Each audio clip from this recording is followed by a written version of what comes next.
Nous revenons sur le leadership et comment donner du sens aux équipes, aux collaborateurs. Vous voyez que l'ensemble des capsules que nous avons initiées ces derniers temps tournent toujours autour d'une question centrale qui est comment leader une organisation, qu'elle soit économique ou qu'elle soit politique ou associative. Donner du sens, c'est la priorité des priorités. Comment on peut le faire? Comment d'abord on crée les conditions, je dirais d'abord de la confiance. Donner confiance a priori aux collaborateurs et non pas rester dans la méfiance lorsqu'on a des modèles malheureusement, historiquement, basés sur la méfiance.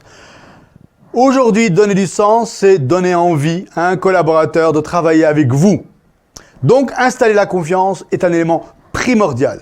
Au-delà de la confiance, je dirais que la transparence dans la gestion de l'organisation, donner de l'information régulièrement pour informer les équipes de l'état de l'organisation elle-même, où elle va, comment elle y va et dans quel stade elle est aujourd'hui. Malheureusement, souvent, on informe les équipes que lorsque ça va mal. Or, au contraire, lorsque ça va bien, il faut aussi le faire et non pas uniquement quand ça va mal. D'où la nécessité de l'exemplarité pour un leader aujourd'hui dans son organisation, quelle qu'elle soit, parce que c'est aussi ça que les gens recherchent chez un patron, c'est ce leadership où il est authentique, où il installe la confiance, où il y a la transparence et surtout, il est exemplaire.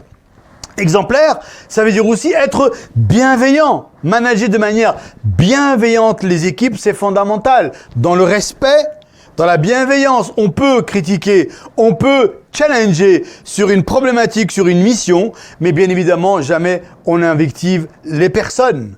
Et donc, quand on est dans la bienveillance, en général, on reçoit de la bienveillance. D'où la nécessité aujourd'hui de donner du sens avec un véritable cadre, comme je disais, la confiance, la transparence, l'exemplarité qui est vitale aujourd'hui, et on rajoute à ça le management par la bienveillance. Et donc, ça entraîne quoi tout ça ? Vous voyez que l'impact et la conséquence de ce comportement, de cette posture de dirigeant, on amène véritablement les équipes à devenir responsables et autonomes.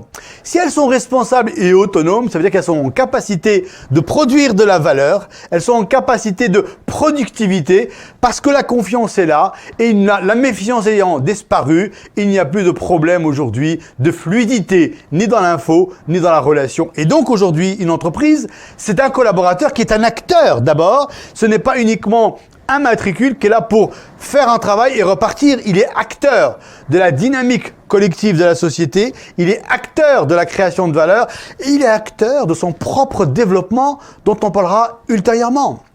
Donc, et pour ce faire, il faut que, comme je l'ai dit dans les précédentes capsules, l'intelligence émotionnelle soit au cœur du dispositif aujourd'hui de la gestion de l'organisation. Ça veut dire, cette intelligence émotionnelle, il faut la développer. Il faut accompagner chaque collaborateur pour qu'il puisse se libérer, comprendre qui il est, développer ses capacités d'écoute pour pouvoir être en relation et dans la conversation avec l'autre. C'est ainsi et seulement ainsi, en aidant les équipes individuellement à devenir des collaborateurs acteurs. Et enfin, pour arriver à quoi?